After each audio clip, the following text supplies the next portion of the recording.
êtes avec nous aujourd'hui, vous êtes un peu chez vous finalement parce que vous allez être le rédacteur en chef de cette émission. On va parler de tout ce dont vous vouliez parler, des personnes qui vous ont influencé, des personnages, des ouvrages, des associations qui vous tiennent à cœur aussi parce qu'on sait que vous êtes investi beaucoup dans le milieu associatif. Ouais. Mais avant tout ça quand même, on voulait vous faire quelques surprises parce qu'il y a des gens qui avaient envie de nous parler de vous, et notamment un monsieur, je sais que vous admirez beaucoup, qui est un journaliste et écrivain français très célèbre, spécialement d'ailleurs dans votre registre musical, et il a tenu à vous adresser quelques mots, c'est Olivier Cachin, écoutons-le.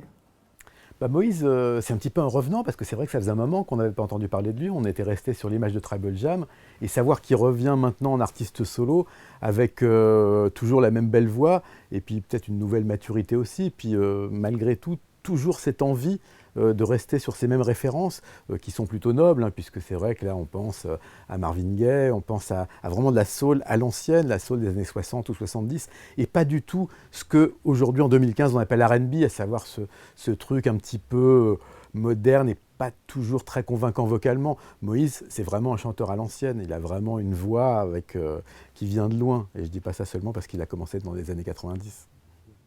C'est plutôt sympa ce qu'il vous dit. Ouais, non, vachement. Puis en plus, c'est vrai que c'est un grand monsieur de tout ce mouvement-là. Et je pense qu'il en a vu. Et c'est vrai que c'est important d'avoir aussi le soutien de ce genre de personnes qui sont vraies. En fait, c'est des gars vrais. Et justement, au début de son interview, il dit Moïse, c'est un revenant. Et ouais. C'est vrai, alors qu'est-ce que vous avez fait pendant toutes ces années? Plein de choses, en fait, c'est ce que j'ai l'habitude de dire. Et c'est vrai que c'est encore une fois pour parler de rencontres artistiques et humaines. En 2000, je crois, donc il y a 15 ans, 14-15 ans, on rencontre plusieurs fois sur scène Jimmy Cliff. Et puis on parle en parlant, etc. Et tout. Les premières fois, on voyait qu'il observait, tout ça. Bon, c'est très anglo-saxon, ça aussi, mais c'est très jamaïcain. Il vous observe d'abord. Et puis ensuite, il a tenu à nous passer un message, tout ça. Donc on a eu quelques discussions comme ça. Et puis il nous a donné plusieurs bons conseils. C'est des bons conseils parce qu'encore aujourd'hui, on les voit. Et il nous parlait donc il nous a dit, je vous observais, j'ai écouté ce que vous faites. Là, c'est la 3e fois qu'on se voit et j'ai voulu vous le dire à vous personnellement.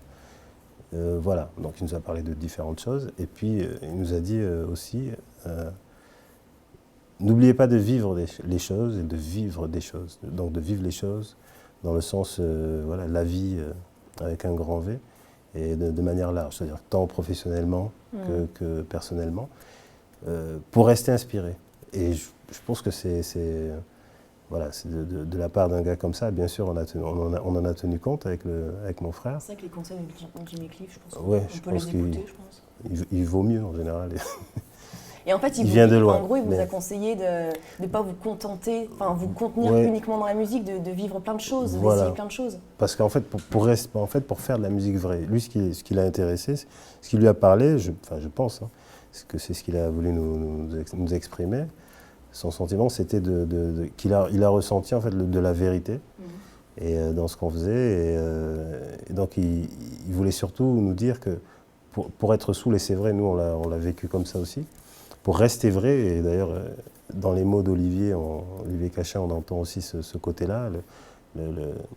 Donc, ils sentent effectivement qu'il y a une volonté de rester vrai dans ce que vous faites, dans ce que vous êtes, tout en ayant aussi votre jardin secret, parce qu'un artiste, il faut qu'il ait aussi il a ses recettes, il a ses moments où il doit s'évader, etc.